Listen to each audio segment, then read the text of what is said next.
Okay.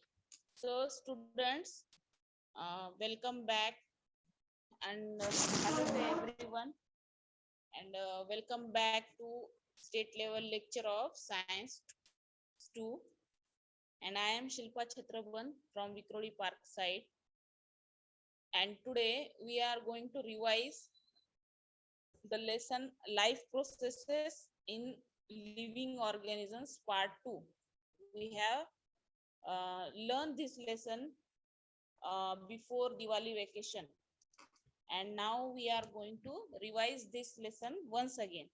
Okay, so let's revise some important points which are important uh, for in the means for point of view of examination. Okay, so we will first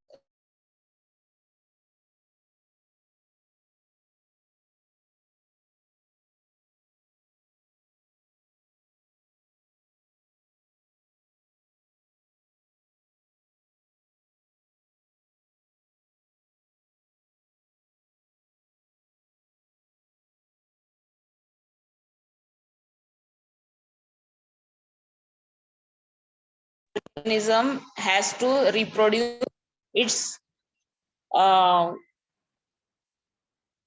means its offspring. Okay, so there are two types of reproduction that we have seen that we will now revise.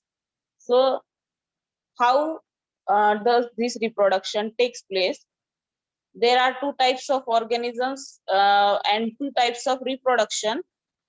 Animals which are unicellular and which are multicellular, they are having different type of uh, reproduction. Okay, so we will see how unicellular organisms they reproduce. So unicellular organisms they reproduce with the help of asexual reproduction.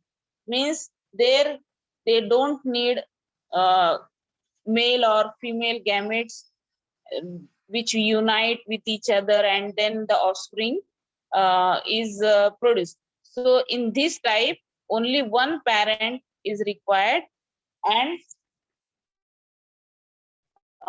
in asexual reproduction, there are uh, four types of uh, reproduction.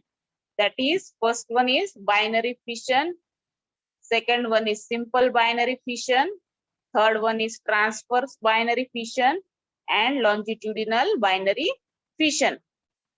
So, in unicellular organisms, this type of reproduction takes place. So, we have seen how this reproduction takes place in amoeba, paramecium, and euglena. So, in amoeba, what happens?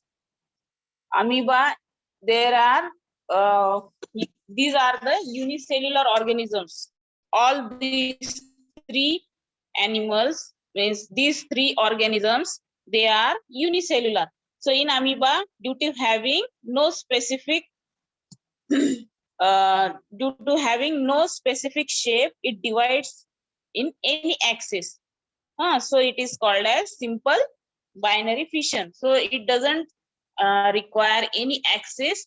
So this fission is called as binary fission, and it gets divided into any plane. So its name is simple binary fission. So if you are asked the question that how does asexual reproduction take place in amoeba, so if this type of question you are asked, so you can write the answer that in amoeba the asexual reproduction takes place with simple binary fission due to uh, means it doesn't have any axis or any plane.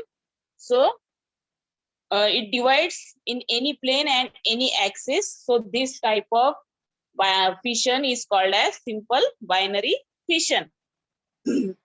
Okay, so second one, that is paramecium.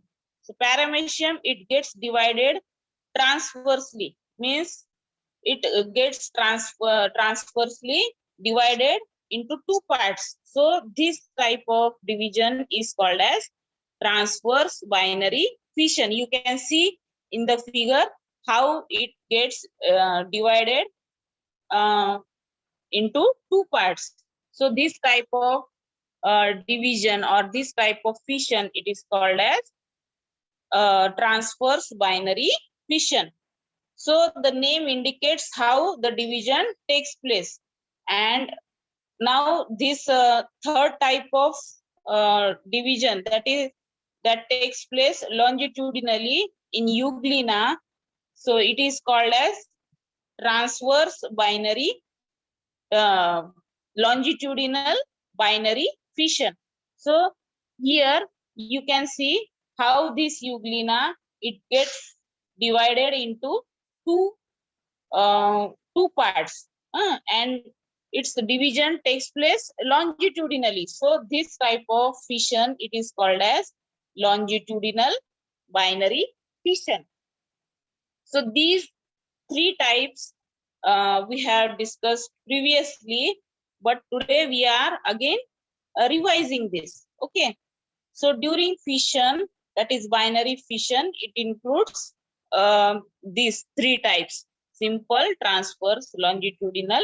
You have to remember this point.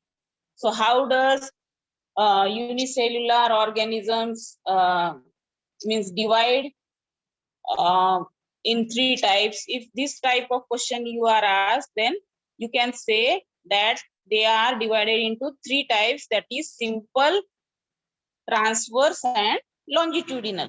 Okay, unicellular organisms. Now after that, we will see unicellular organisms, how multifission in unicellular takes place. So we have seen that in amoeba, it performs multiple fission. Whenever there is adverse condition like lack of food and water, what amoeba does? Amoeba stops formation of pseudopodia. So we have seen this one. And thereby movements and becomes rounded and forms protective covering around plasma membrane, and it forms a cyst-like structure. So this how the amoeba, it divides multifission in multifission type. We have seen this one. Okay, when the amoeba, it doesn't get any food or water, so what it does, it stops formation of pseudopodia, and its movements, they get stopped, and it becomes rounded. All its pseudopodia, they get rounded, and it forms a protective covering around the plasma membrane, and a cyst-like structure is formed.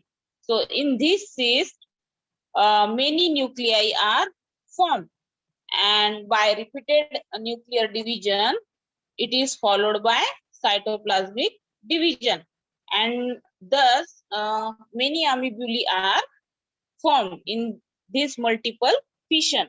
So they remain encysted till there are adverse conditions, means when there is lack of food and water, this amoebulae, they are means inside the cyst only. So they remain encysted till there are adverse conditions, and cyst breaks and opens on arrival of favorable conditions, and many amoebulae are released. So we have seen that in rainy season, many diseases, many organisms, they means many of them, they get favorable conditions and they reproduce in this time. So in rainy season, most of the animals, they reproduce.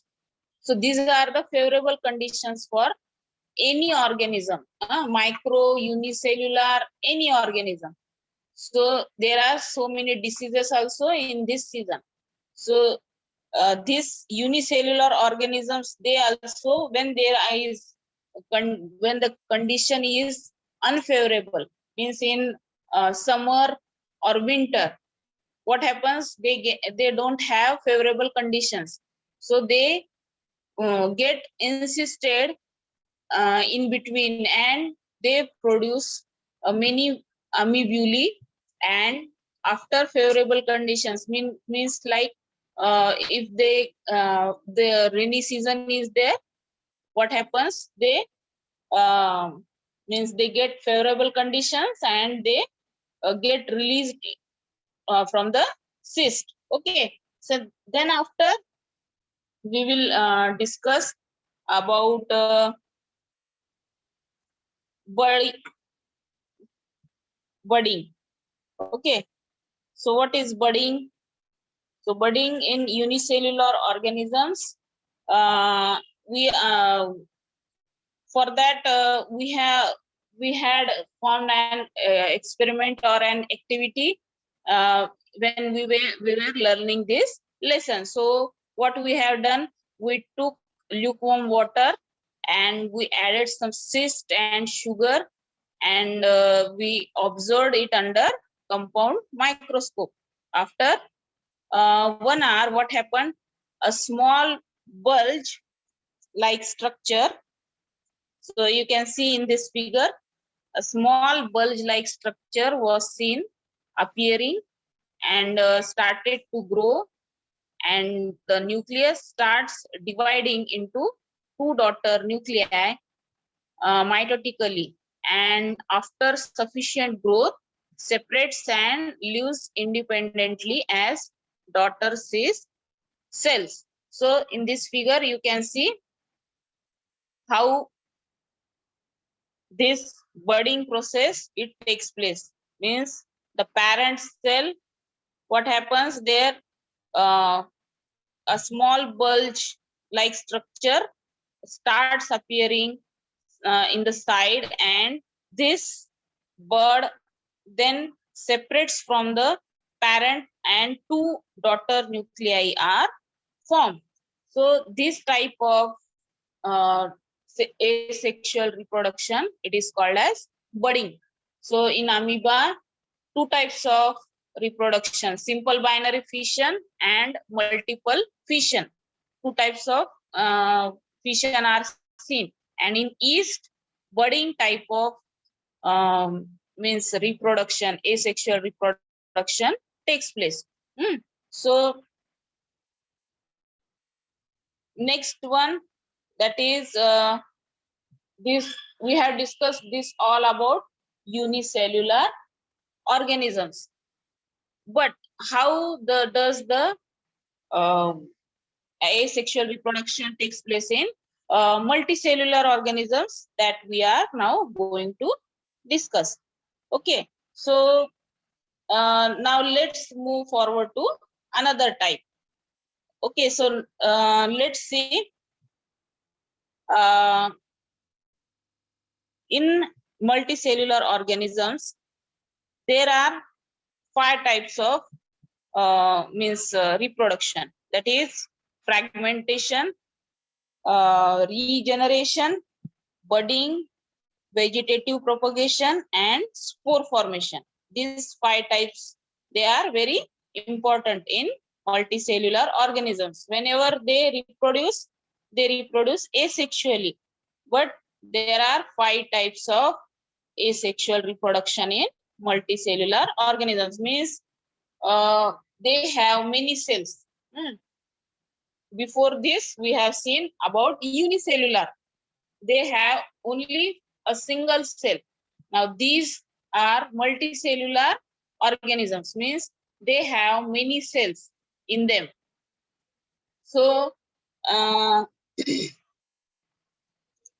so now let's discuss about fragmentation.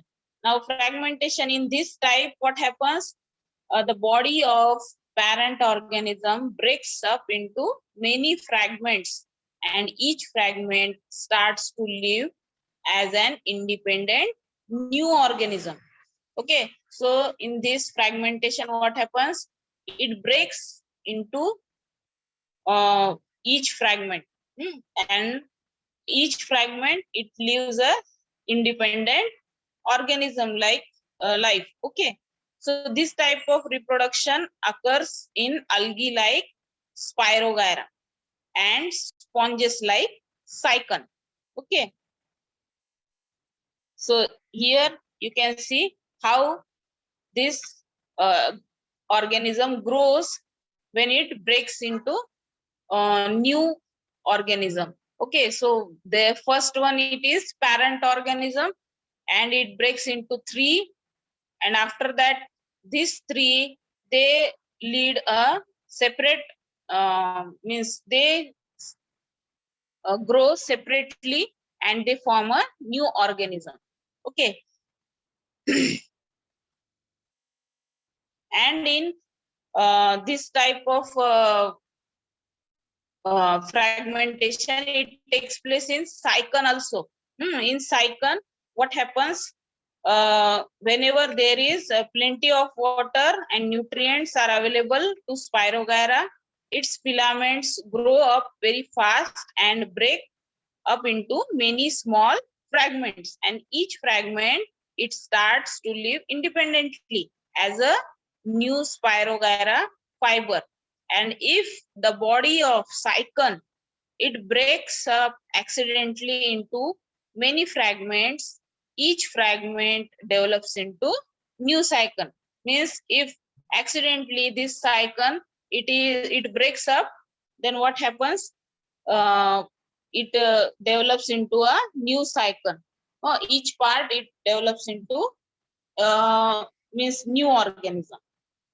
See here, if it breaks, it develops into new Cycon.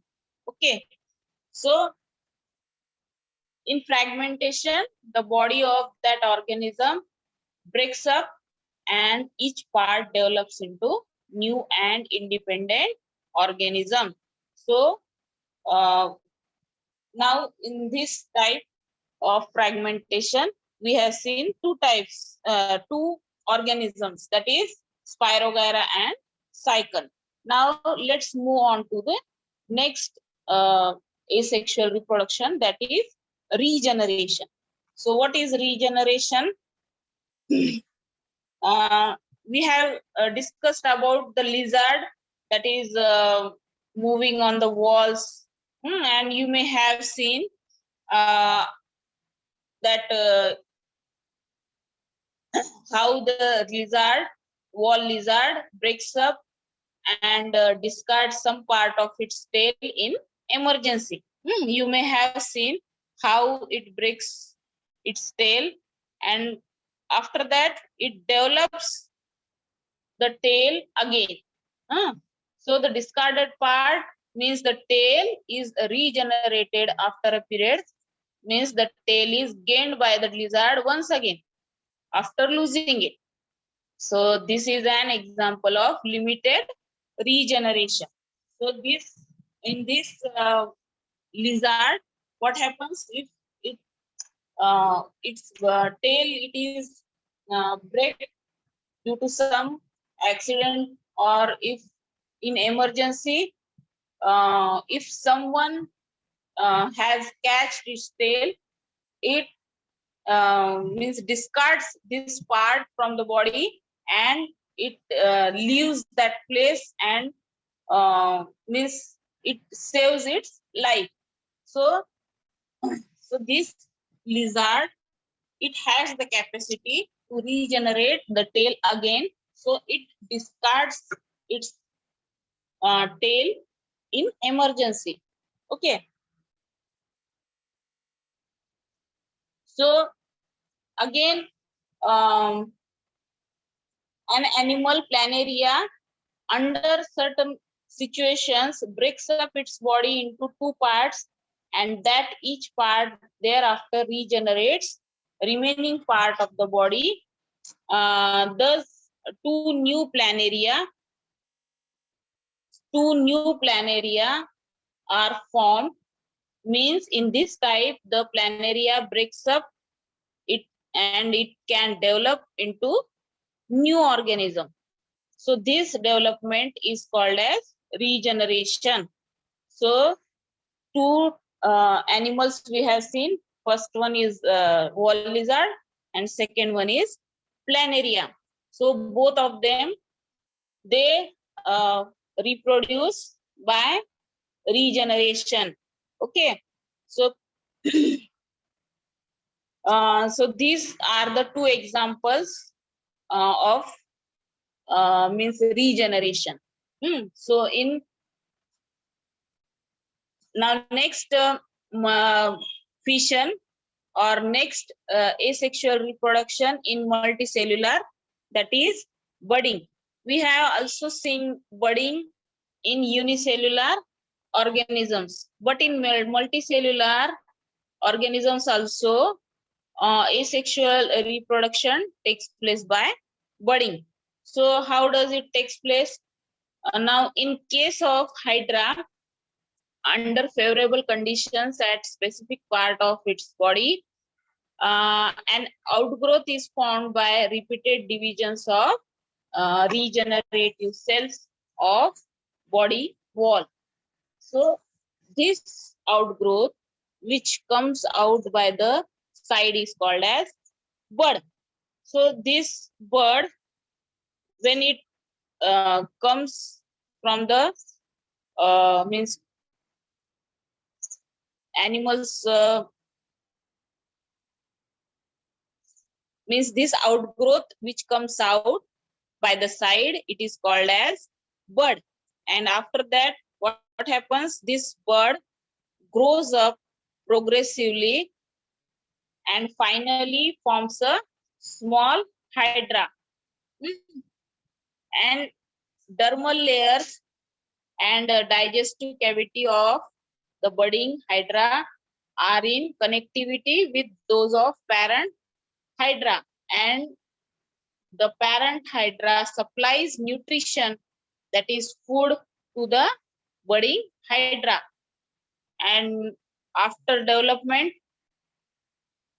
what happens? This budding hydra separates from parent hydra and starts to lead an independent life when it grows and becomes able to lead an independent life. So in this budding, it takes all the nutrients from the parent, and after growing, it starts living independently. So this budding, after uh, see here like this, it develops itself. Now after discussing about budding, now let's see next type of reproduction, that is vegetative propagation. So uh, reproduction in plants. Plants are also multicellular.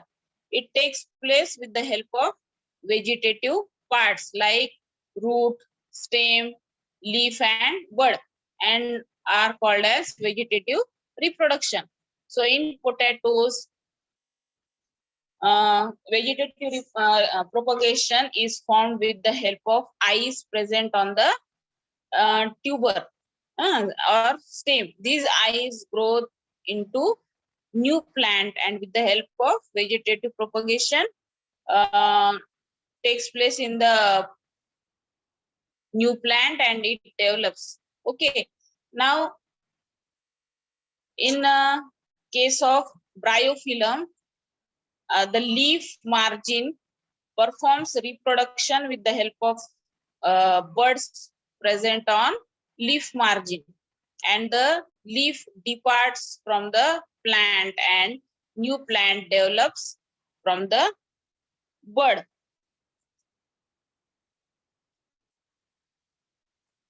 Present on the leaf margin.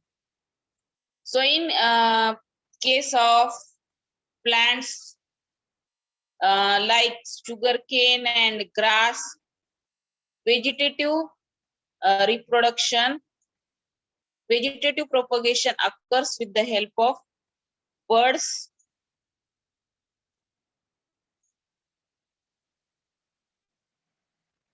present on nodes. So the nodes help to perform development in formation of new plant.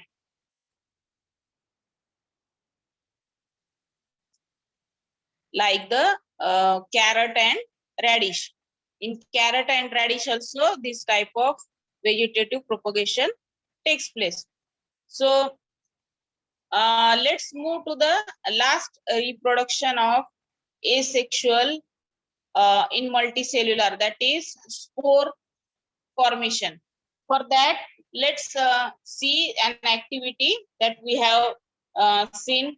We have taken a bread, wet bread or bhakri, and we kept it in humid place and in a tiffin and cover, and we have covered that tiffin box for 2-3 days. After opening its lid, after 3 days, what we we have seen the fungus which is growing on the bread, and after performing this activity, uh, we have seen that cottony mass and fungus growing on the surface. Okay, so after that, what we have done, we took a small piece of fungus on a clean slide and covered it with the cover slip, and then we observed it under the microscope. So what we have seen, we saw that fungi like mucor have filamentous body, and they have sporangia, which appears as a bulb-like structure. So once the spores are formed, sporangia burst and spores are released.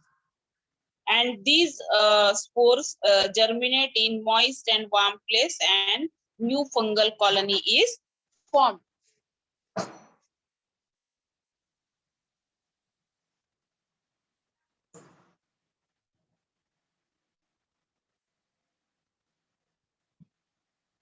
Now, in this way, we have learned about asexual reproduction in detail.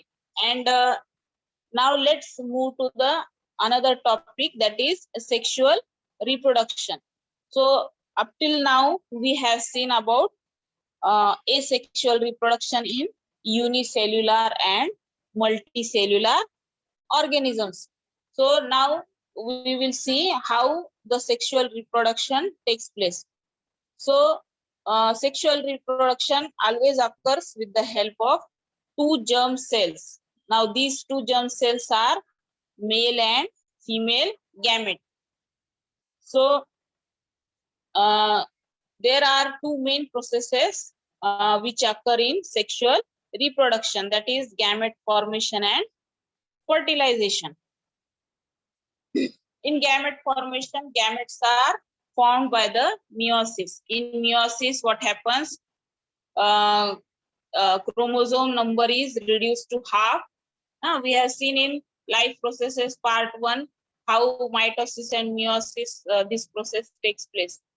So this chromosome number is reduced to half in meiosis, and hence haploid gametes are formed. Means if 2n number of chromosomes are there, then it will be reduced to half, that is n number of chromosomes.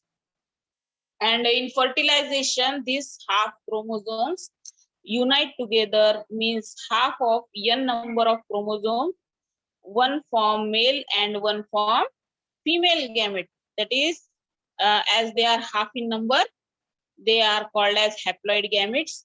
And when they unite, they become 2n in number, that is diploid gamete. Okay, so A diploid zygote is formed in this process by union of haploid male and female gametes. Now the zygote divides by mitosis and embryo is formed. And the embryo develops to form new individual. Two parents, that is male parent and female parent, are involved in this type of reproduction. Now fusion of male gamete of male parent and female gamete of female parent occurs.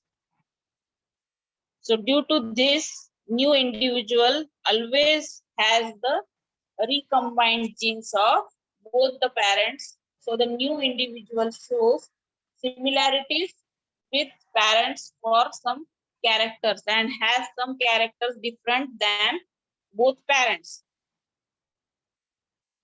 For example, in one parent, if one parent has black eyes and one parent brown eyes, the offspring may show one character similar as to one parent and may differ in some characters like blood group.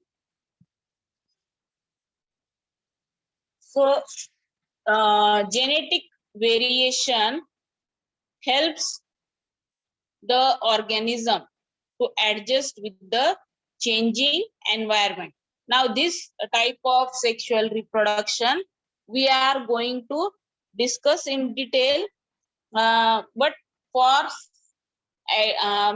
revision we have taken it, means some fastly we have seen this because we are going to discuss it in detail tomorrow. Okay, so what happens, just to give an idea, we are discussing these things.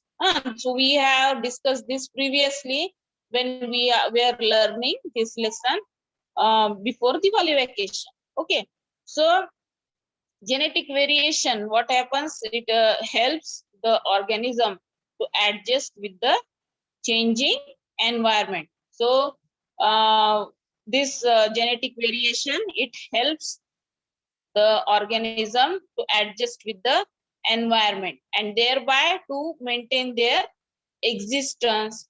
Diversity in living organisms occurs due to genetic variation. So this genetic variation, it is it helps to maintain its existence.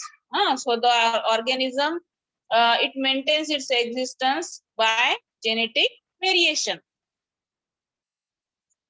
So due to this, plants and animals can save themselves from being extinct. Now diversity occurs due to genetic variation. So what happens if this genetic variation is not there?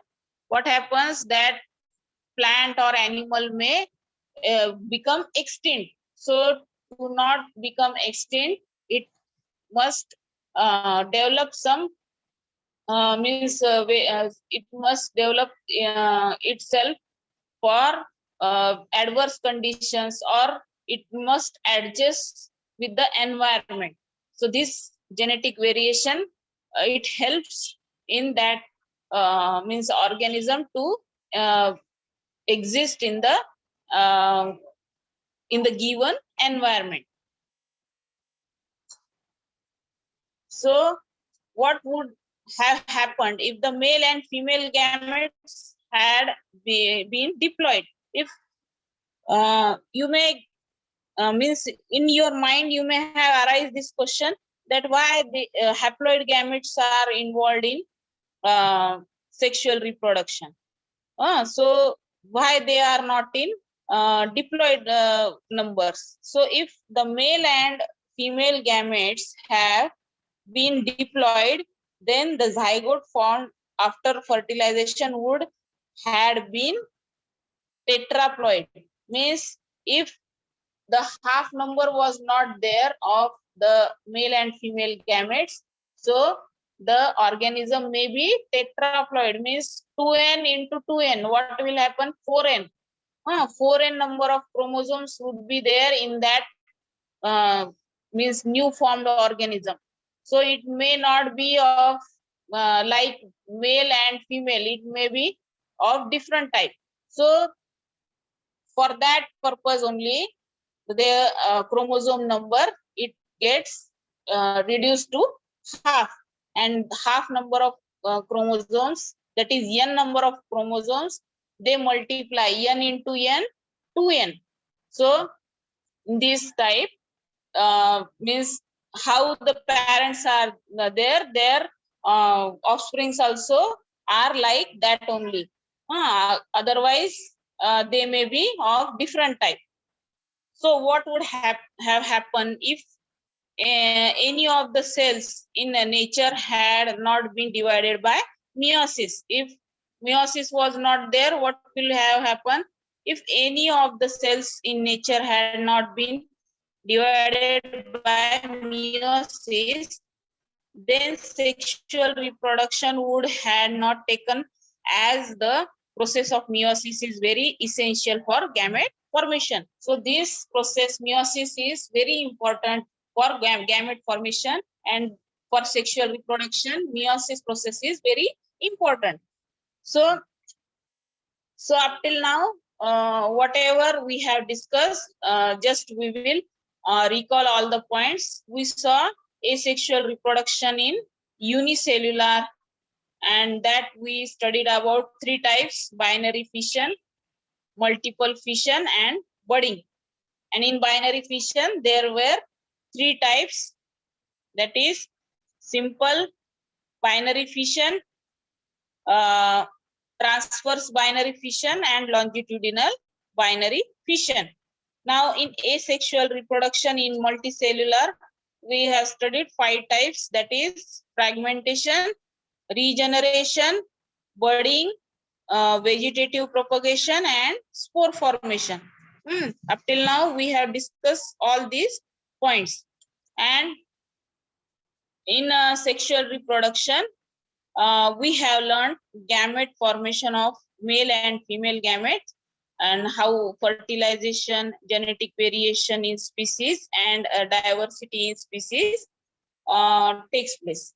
Okay, so in this way we have means revised all these asexual reproduction types in unicellular and multicellular organisms. Okay, so just go through this revision, revise, write on a means page, unicellular, asexual reproduction in unicellular, and write down the points which I have taught you. So in unicellular, which type of means reproduction takes place, that is binary fission, multiple fission, and budding. These are the main 3 types. But in binary fission there are 3 types again. So you may make a flow chart. For that you may write heading. In the upper side you can write asexual reproduction in unicellular organisms, and below that you can draw a flow chart, and on that you can write, first is binary fission, second is multiple fission, third is budding. And below the binary fission you can draw again 3 types, that is simple, transverse, and longitudinal. So you may remember if you draw the flow chart, and it may get easy to understand. Again in multicellular also you can draw the flow chart. Heading you may write asexual reproduction in multicellular, and below that you can draw a flow chart, and you can write the 5 types of asexual reproduction, that is fragmentation, regeneration, budding, vegetative propagation, and spore formation. So all if you want to remember how this means asexual reproduction takes place. So to remember easily, you can draw the flow chart. Then you can write the examples below that. Fragmentation, the example is Spirogyra and Cycon. Then for regeneration, you can write down, for example, wall lizard and planaria. Then for budding, you can write Hydra. Then for vegetative propagation, you can write leaf, root, stem, all these types. And for the example of root, you can write potato.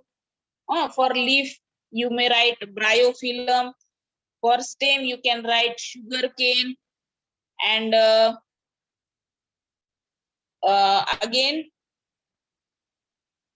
for spore formation, you can write example of mucor. Okay, so in this way, you can remember. When you want to revise anything, you must draw a flow chart, and you may remember all the points that you had discussed or you had learned or you may have taught by anyone. So this is the simple way how to revise this topic. Okay. So if you have any doubt or any question, you may ask.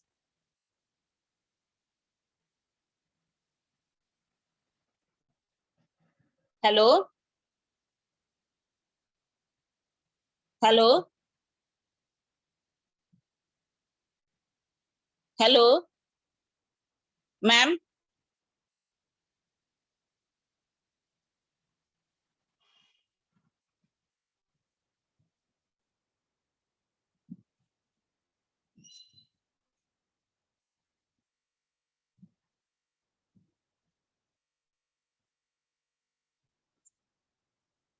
Yes, ma'am. Wind up the lecture. Okay, ma'am.